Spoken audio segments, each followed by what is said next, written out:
Good day, dear students. How are you? Nice to see you. And our today's topic is Histology of Skin Part 2.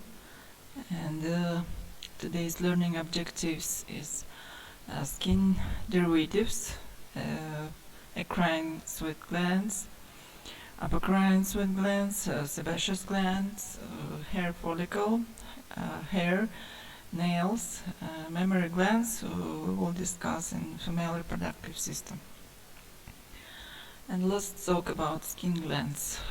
The most widely distributed glands are eccrine sweat glands. Although they are of epidermal region, they are located within the dermal region of the skin.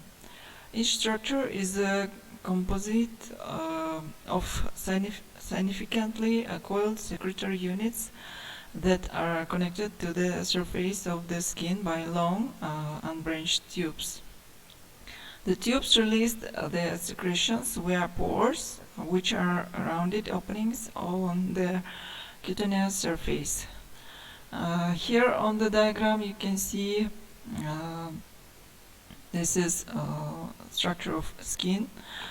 This is epidermis, outermost layer, dermis, middle layer, and hypodermis, outermost layer, innermost layer. And here you can see sweat gland, the cross section of ducts, and here you can see, and sebaceous gland, hair follicle, and this is ducts of sebaceous glands, and ducts of sweat gland. And more detail about eccrine sweat glands. It is called simple tubular glands present in skin, and location can be throughout the body except lips and external genitalia. Components: the secretory unit and duct. On this diagram also you can see a sweat gland. This is eccrine sweat gland,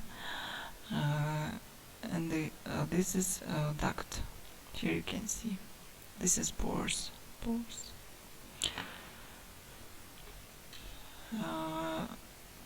Secretory unit of eccrine sweat glands. It is embedded in the dermis and subcutaneous connective tissue. And components are dark cells, clear cells, and myoepithelial cells. Here you can see also ducts, cross-section of duct eccrine sweat gland. Histologically, the coiled portion of the glands consists of pseudostratified columnar epithelium. There are three general cell types appreciated throughout the layers, namely myoepithelial dark and clear cells. And this is also a diagram of eccrine sweat glands. You can see here, here.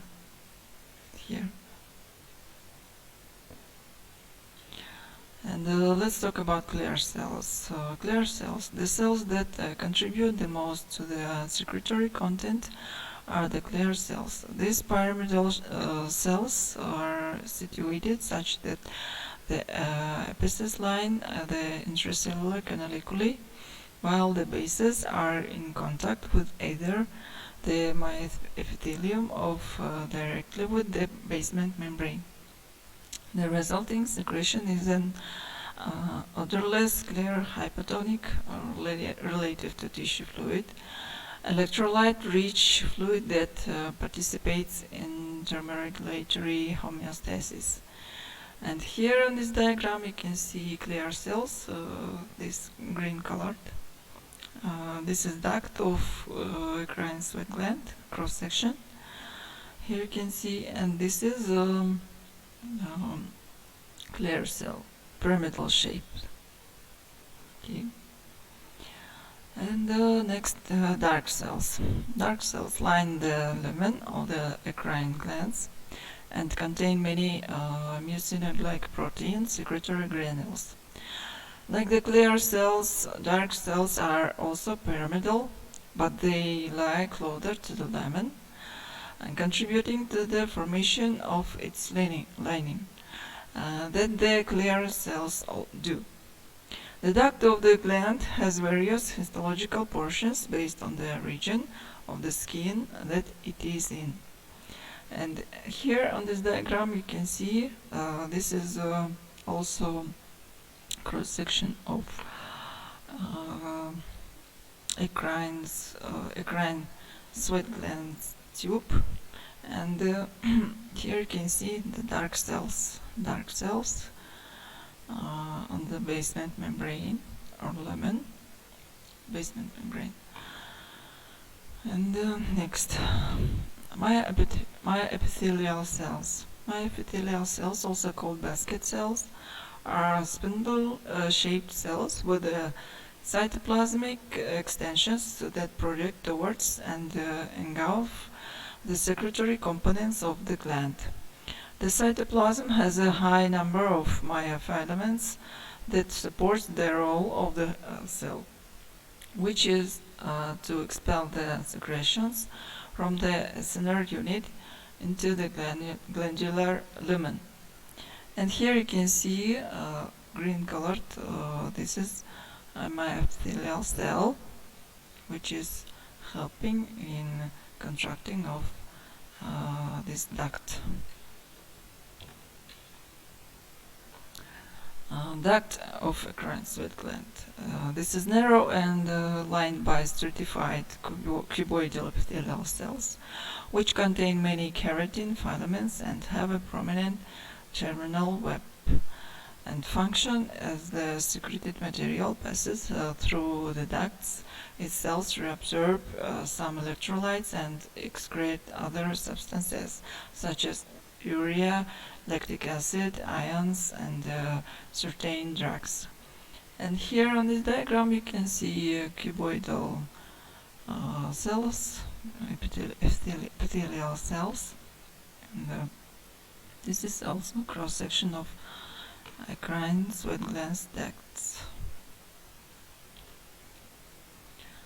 Apocrine sweat glands. Like the eccrine sweat glands, the apocrine sweat glands are dermal in location, but epidermal in origin. It has an adult distribution and they become activated during the pubertal years. The secretory component is also coiled and it drains into the hair canal above the level of the sebaceous gland via a straight duct. In glabrous skin, the gland drains directly on the surface of the skin.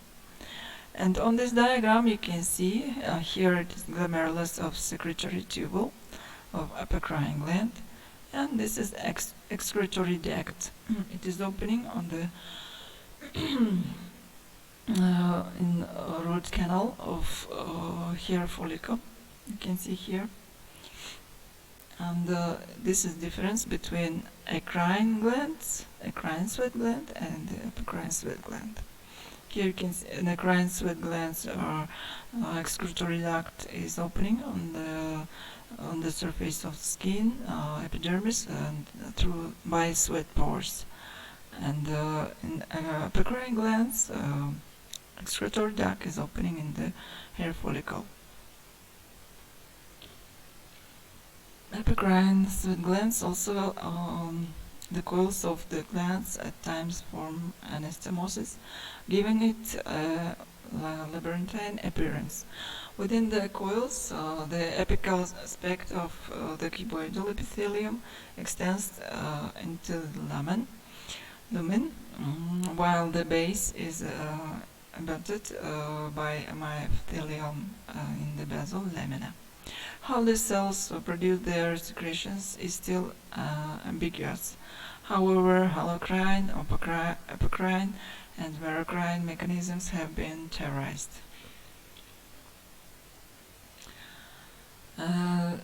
Description of apocrine sweat glands. They are large specialized sweat glands and located in various areas of the body. For example, axilla, areola of the nipple, perianal region, and the ceruminous or wax glands of the external auditory canal. Function in response to hormonal influences. And here you can see the diagram of Apocrine sweat glands, histological cross-section of ducts and glomerulus. Sebaceous glands. Sebaceous glands also have a wide area of distribution, but are restricted to hairsed skin. The glands are found intradermally between an angle formed between the hair follicle and the insertion point of the Arrector pili muscle. The secretory acini drain into a common duct that opens into the dermal papillary canal of the follicle. And here you can see the mechanism of secretion in different glands. As you remember, it can be three types of secretion: the myocrine, apocrine, and holocrine. In sebaceous glands, it is a holocrine mechanism. Here you can see, for example, a myocrine gland. This is sweat glands. Secretion in duct and vesicles releasing contents into duct. Here you can see, and here is the vesicle containing secretory products. They are secreting into the duct. And the apocrine gland, secretory products stored in the cell. And here you can see pinched off portion of cell in the secretion on apical surface of cell. It is pinched off. And the apocrine mechanism can be in mammary glands. And holocrine mechanism, here you can see in sebaceous glands, cell shed into the duct. And here we can see replacement cell renewing, and dying cell releases secretory products. Here you can see, and this is difference between these two types, because here cell totally shed into the duct. Description of sebaceous gland: branched holocrine acinar glands with a short duct emptying sebum composed of an oily secretion and degenerating epithelial cells into the neck of a hair follicle. Location: found over most of the body's surface, but are absent from the palms and toes.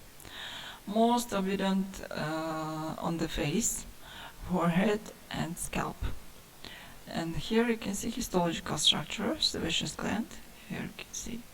Here, this is like adipose tissue cells, but this holocrine mechanism here, as you remember on the previous slide. And also here we can see cells. They are simple epithelium.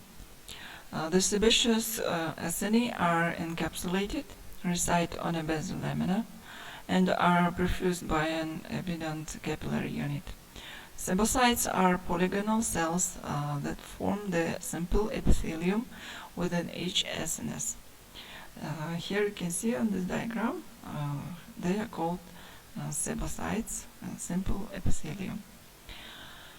The aerochromatic nucleus with the prominent nucleolus, evident smooth endoplasmic reticulum, and interspersed keratin filaments are all cytoplasmic hallmarks of these cells.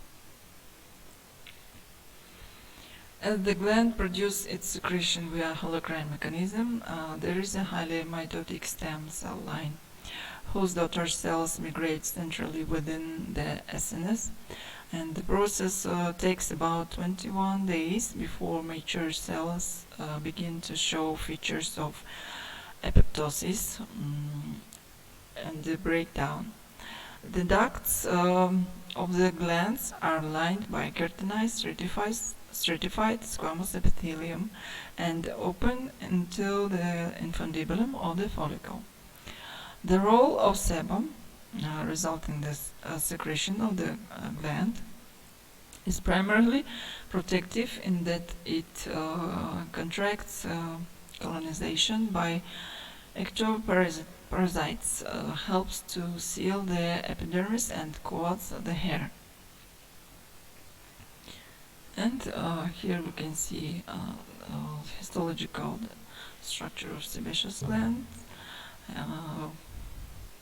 This is here you can see sebaceous gland, dermis, composed of loose papillary layer, as you remember, composed of loose areolar connective tissue, and the reticular layer is composed of dense irregular connective tissue. Here it is a dense irregular connective tissue.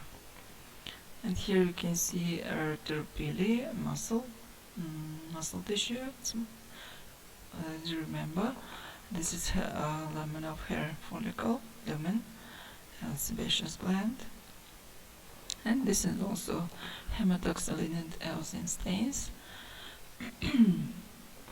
And here we can see more detail, disintegrating sebum containing a secretory cell. And here, intact sebum containing a secretory cell. They are different in size. You can see they are larger and they are smaller in size. And next is hair follicle description and an invagination of the epidermis, extending deep into the dermis, that forms an elongated keratinized structure. Components: this hair bulb, hair shaft, internal root sheet, external root sheet, glassy membrane, and bulk area. Here it is the hair follicle. You can see here, and more detail we will discuss in next slides. Hair root. Hair root composed of internal root sheet and external root sheet. Internal root sheet, this is a rigid cylindrical tube that mold the hair. Components: Henle's layer, Huxley's layer, and the cuticle. And external root sheet, direct continuation of the strata basale and the spinosum of the epidermis. As you remember, there are 5 layers in epidermis. In previous lecture we were discussing stratum basalis and stratum spinosum of the epidermis. Here this is the root, hair root, you can see. An inner root sheet with the 3 layers from superficial to deep. Henle's layer is the thickened keratinized envelope that contains keratin filaments in a matrix and clear cells of squamous to cuboidal variety. It becomes keratinized at the level of the upper bulb. And Huxley's layer has a similar composition to Henle's layer. It becomes conified from the mid-inferior follicle and beyond.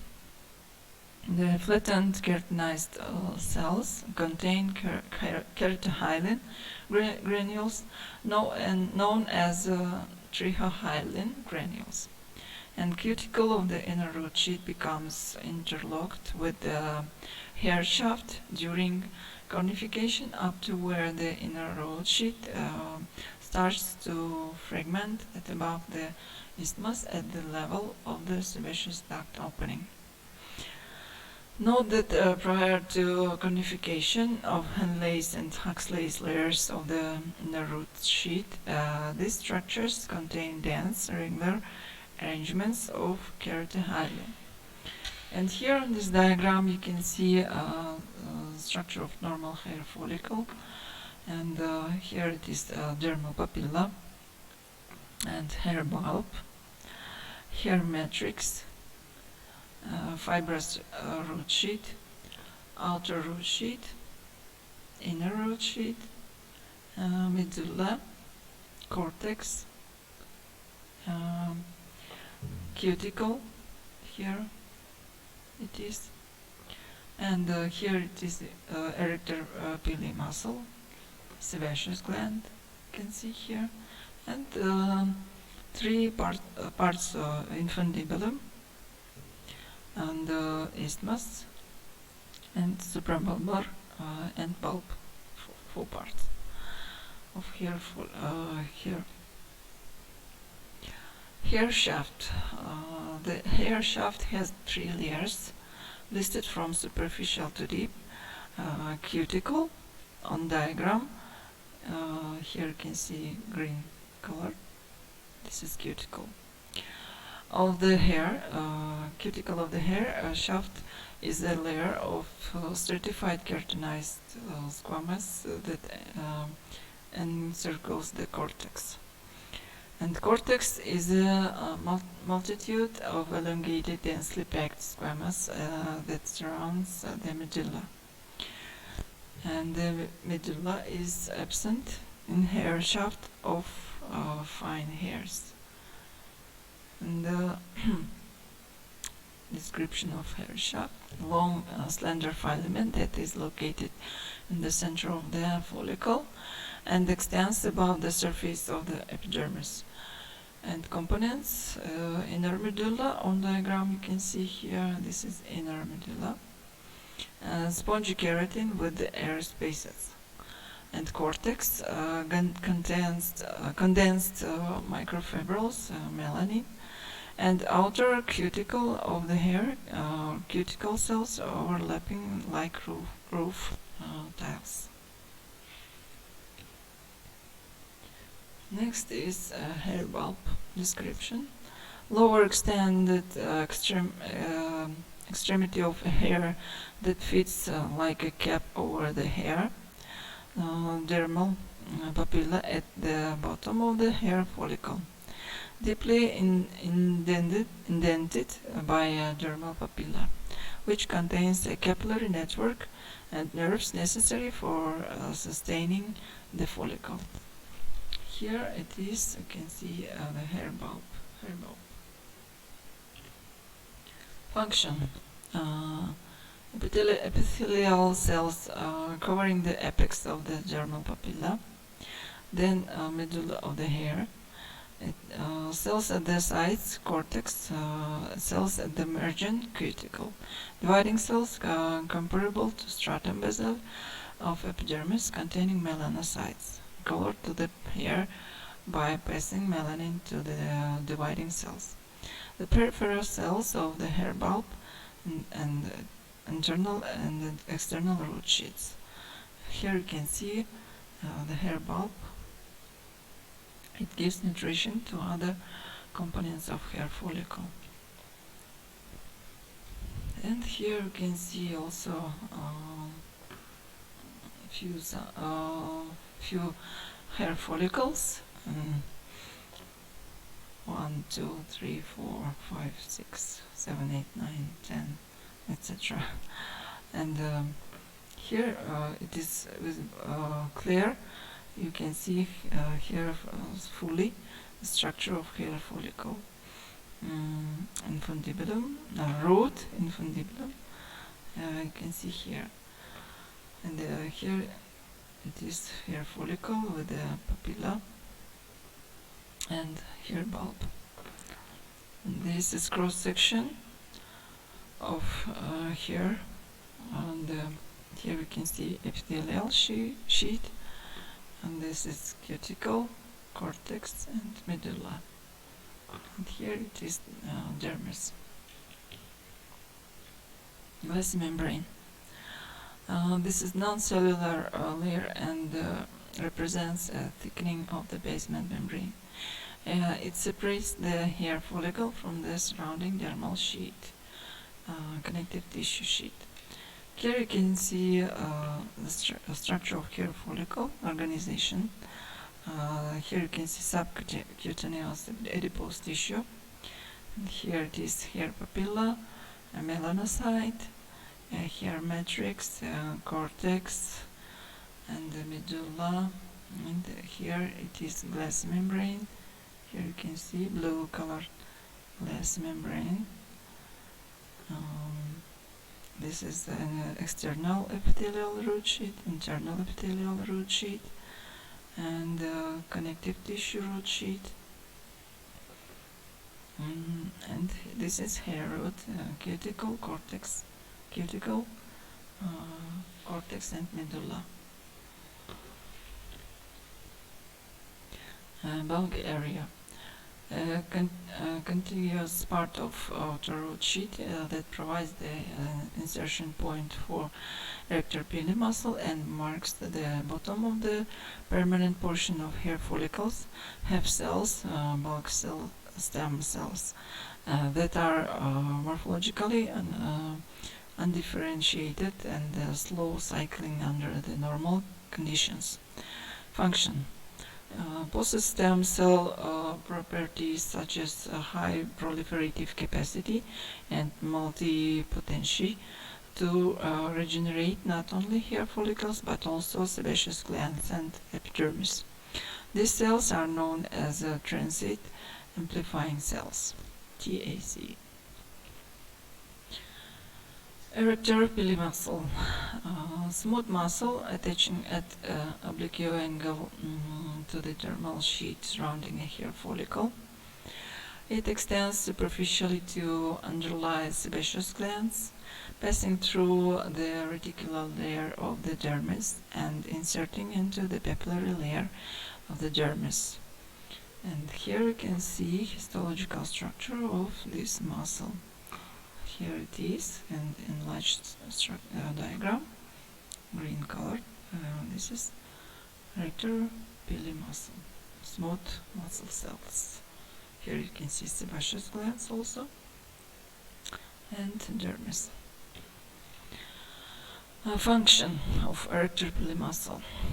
Contraction of this smooth muscle elevates the hair and is responsible for formation of goose bumps caused by depressions of the skin where the muscle attached to the papillary layer of the dermis.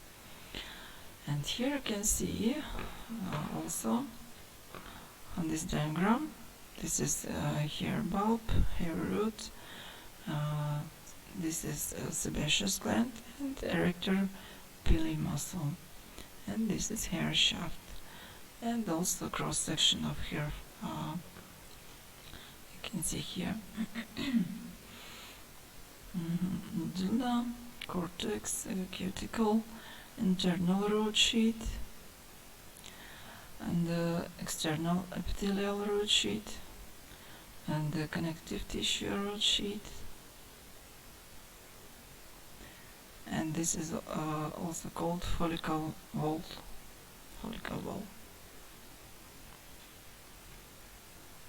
Nails. This is hard keratinized plates that rest on the bed of epidermis. Components: cuticle or eponychium, lunula, hyponychium, nail root, and cuticle or eponychium, skin fold at the proximal fold of skin corresponding to the stratum corneum. Lunula, the crescent-shaped, whitish overline by the cuticle. And hyponychium, nails distal and end corresponds to stratum corneum. And on this diagram, you can see here, this is bone, this is finger, histological structure of, and this is bone, dermis, and this is nail, eponychium, nail matrix, and nail root. It is similar with epidermis, and this is flattened epithelial cells, keratinized epithelial cells. Here you can see. So that's all for today. Thank you for attention, and see you on the next lecture. Bye.